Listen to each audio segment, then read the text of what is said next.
Aujourd'hui, nous affrontons tous les hobbies Roblox en tant que Spider-Man. Ça, c'est Roblox. Enfin, ça c'est Roblox pour la plupart des gens. Un jeu pour gamins rempli d'arnaqueurs et de dégénérés. Et on ne peut pas le nier, cette description a un fond de vérité. Mais Roblox, c'est tellement plus que ça. Pour commencer, Roblox à la base, c'est un logiciel à but éducatif nommé Interactive Physics, créé en 1989 par deux hommes, David Baszucki et Eric Cassel. Lorsqu'ils se rendent compte que les gens utilisent plus leur logiciel pour jouer que pour apprendre, ils décident de capitaliser là-dessus et de le transformer en jeu vidéo. Le principe, c'est que n'importe quel utilisateur peut créer un jeu, un vêtement ou un accessoire pour son avatar. Tout est créé par les joueurs. Aujourd'hui, Roblox est un des jeux avec le plus de joueurs actifs dans le monde. Chaque jour, entre 60 et 120 millions de joueurs l'utilisent. Mais alors pourquoi est-ce qu'il a une si mauvaise réputation ? En France en tout cas. Eh bien c'est la question que je me suis posée en regardant des vidéos parlant du jeu. Et la réponse est très simple. La plupart des influenceurs français présents sur le jeu, et participant donc grandement à sa communication, sont insupportables. Dernière nouvelle, Brookhaven est envahi par des noobs, nous allons devoir faire face à une nouvelle apocalypse.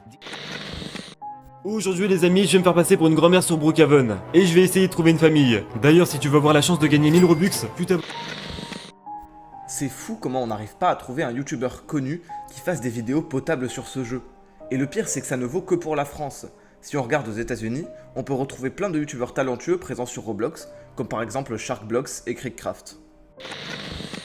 So the Roblox Innovation Award situation right now is crazy. We've got so much drama. We've got developers and creators being attacked. We've got games bribing the vote.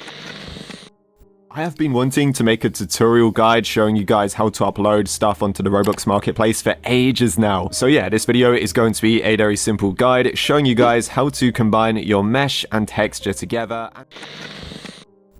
En France, le jeu a vraiment la réputation d'un jeu pour enfants immatures, et il est vrai que la communauté française de Roblox laisse un peu à désirer. Mais elle n'est pas représentative du jeu dans son ensemble. Il existe des milliers d'expériences dans Roblox, qui ne sont pas forcément pour les enfants, qui sont bien codées, bien réalisées, et réduire toute la plateforme aux poubelles que sont Brookhaven, RP et Adopt.me, c'est passer à côté de l'essentiel. Je pourrais par exemple citer Doors, Hours, Entry Point et Rolling Thunder.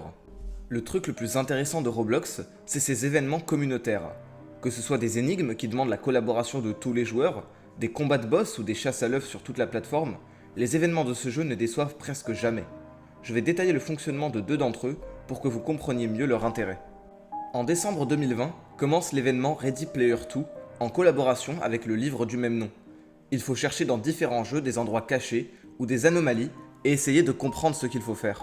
Si pour certains jeux comme Robloxian High School, il suffit de récupérer une clé et de compléter un parcours, dans d'autres, comme Dungeon Quest, il faut décoder un signal avec des lumières pour le transformer en code et ensuite affronter un boss redoutable.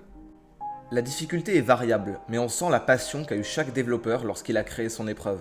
Après avoir terminé une épreuve dans un jeu, on gagne un objet spécial.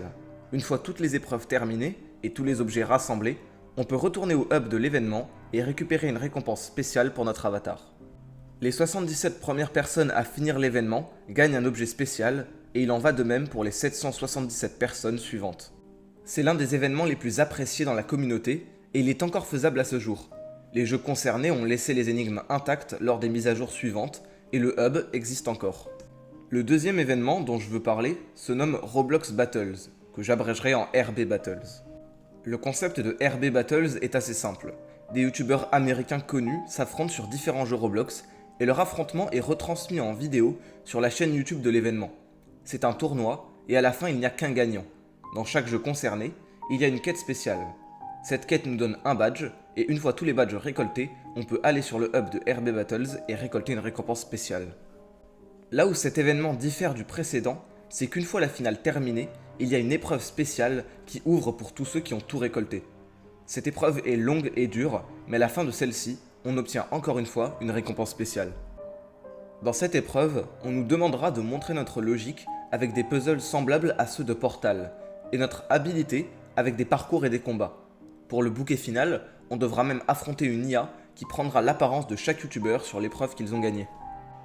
Le plus remarquable sur cet événement, c'est qu'il est entièrement créé par des gens de la communauté.